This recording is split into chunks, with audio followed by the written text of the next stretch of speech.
red was a proper color in the background today. I told Carolyn I walked in, I said, red's a good color today. Red's about judgment, and that's what we're going to talk about today. Habakkuk chapter 2, as we end the last few verses of the book of Habakkuk, chapter 2, verses 5 through 20. We come to a time when Habakkuk, as he's struggling with a lot of things, he's still yet struggling with the way God's going to be working in the lives of the children of Israel. And he really doesn't like what he's hearing. As I read this passage and I went back over this passage, I was reminded of a sermon for years ago. There's probably one of the most famous sermons that's ever been preached, as well as in print. It was a sermon by the person of Jonathan Edwards, and it was entitled Sinners in the Hands of an Angry God.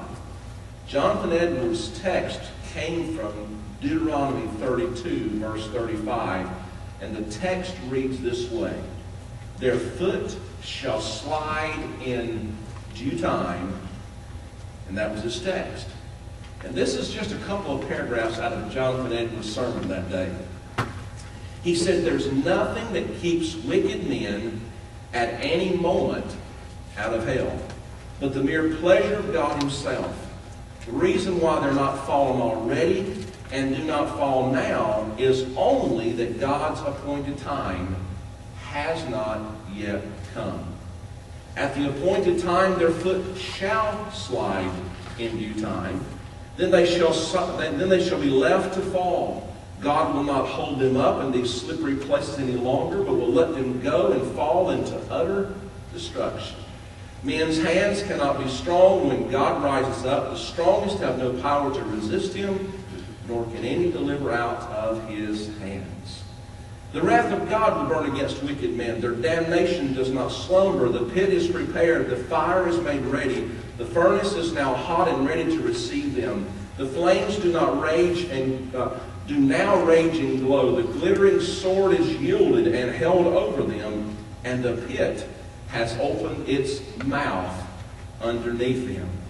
As Edwards preached this message, it's told in that English time period, in that English church, that while his eyesight had grown so dim that literally Edwards had to hold his manuscript right in front of his face in order for him to see what he was saying. Yet as he preached, the power of God was present so much in that church that the people literally grabbed the back of their pews to hang on, because they were convinced at that moment in time that God's judgment was to be outpoured, that they would literally slip and prepare to be slipped in that pit that Edwards was talking about. Many believed that day was going to be the day of judgment. And Edwards said, and one of the men came running out of the congregation and ran to the front, and he said this. He said, Mr. Edwards, is there no hope? Is there no hope? Please have mercy on us. You see, Mr. Edwards, Jonathan Edwards, when he preached that message, it was not a message that was popular for his day, and neither was the message for Habakkuk. It wasn't popular for the people of Habakkuk's day, but neither was it popular for even Habakkuk himself. Habakkuk was struggling majorly with what God had told him, and truly in the midst of it all, Habakkuk was wrestling. He was arguing with God. Yet in the midst of it all, Habakkuk's learned some really neat things. He's learned that God is ultimately in control in the affairs of men, and ultimately we've seen that. He's also learned that God is holy and just, and sin must be and will be judged. And he sees that. He understands that. He also learns that the only way for you and I, for him to live, in spite of all the questions of life, is that the just must live by faith.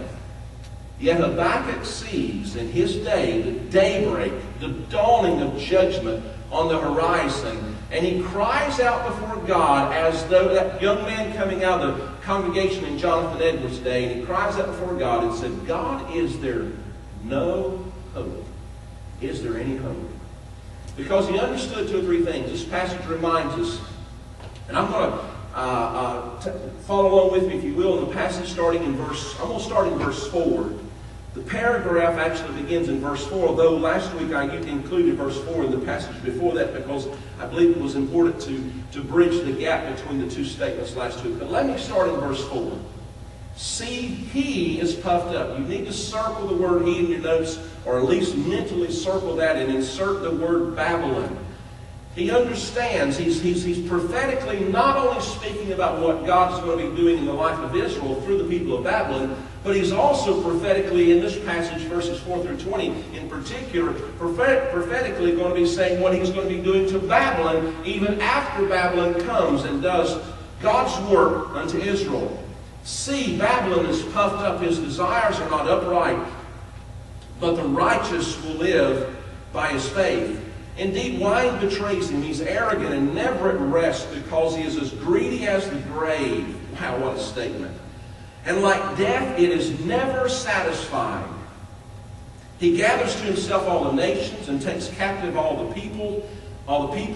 Will not all of them taunt him with ridicule and scorn, saying, woe to him. Matter of fact, there's 5 woes that's mentioned in this passage, and we'll divide these up this morning, but there are 5 woes. He says, woe to him who piles up stolen goods and makes himself wealthy by extortion. How long must this go on? Will not your debtors suddenly arise? Will they not wake up and make you tremble? But then you will become their victim because you have plundered many nations. The peoples who are left will plunder you.